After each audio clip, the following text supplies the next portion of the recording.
এক সেকেন্ড, এই ভিডিওটা স্কিপ করো না, কারণ তুমি যদি সত্যি জীবনে কিছু করতে চাও তাহলে আজকে যে কথাগুলো শুনবে সেগুলো হয়তো তোমার পুরো লাইফের দিক বদলা দিতে পারে। তুমি যে কষ্টটা কাউকে দেখাও না, রাতে একা বসে যে প্রশ্নগুলো নিজেকে করো, আমি কি পারবো, আমার লাইফ কি এমনই থাকবে, আজ আমি ঠিক সেই প্রশ্নগুলোর উত্তর দিতে এসেছি। শোনো, এই পৃথিবীতে কোনো মানুষই হারার জন্য জন্মায় না, কিন্তু বেশিরভাগ মানুষ হেরে যায় কারণ তারা চেষ্টা করার আগেই বিশ্বাস হারিয়ে ফেলে। তুমি জানো তোমার সবচেয়ে বড় শত্রুকে? অন্য কেউ না, তুমি নিজেই।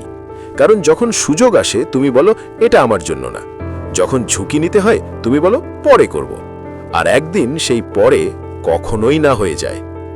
তুমি হয়তো দেখো অন্যরা এগিয়ে যাচ্ছে, টাকা করছে, নাম করছে, সফল হচ্ছে, আর তুমি দিন শেষে ক্লান্ত শরীর নিয়ে ভাবো আমি কেন পারছি না। কিন্তু কেউ তোমাকে বলেনি তাদের পিছনের লড়াইটা কেমন ছিল। কেউ দেখায় না সেই রাতগুলো যখন তারা কেঁদেছে, ভেঙেছে, আবার উঠেছে। মনে রেখো, সফল মানুষরা আলাদা নয়, তারা শুধু হার মানে না। ভয় নিয়ে কথা। তুমি ভয় পাও, তাই না?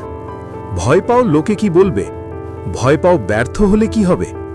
কিন্তু একটা কথা মনে রেখো, যারা কথা বলে তারা নিজেরা কিছুই করে না, আর যারা সত্যিই কিছু করে তাদের কথা বলার সময়ই থাকে না।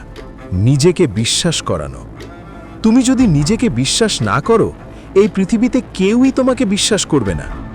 আজ না হোক কাল তোমাকে উঠতেই হবে, কারণ কেউ এসে তোমার লাইফ ঠিক করে দেবে না। মা বাবা, বন্ধু, সমাজ সবাই শুধু বলবে, কিন্তু হাঁটতে হবে তোমাকেই। সংগ্রাম প্লাস ধৈর্য।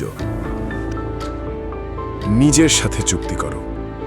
আজ নিজের সাথে একটা চুক্তি করো, যত কষ্টই হোক আমি থামব না। লোক হাসুক, ভিউ কম আসুক, ফল দেরিতে আসুক, কিন্তু আমি ছাড়ব না। এই কথাটা শোনার জন্যই আজকের কষ্ট দরকার।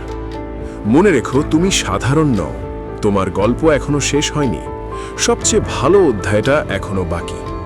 আজ এখানেই থেমে যেও না, কারণ তুমি পারো এবং তোমাকে পারতেই হবে। নিজেকে বিশ্বাস করো, সময় তোমার হবে, শুধু হাল ছেড়ো না।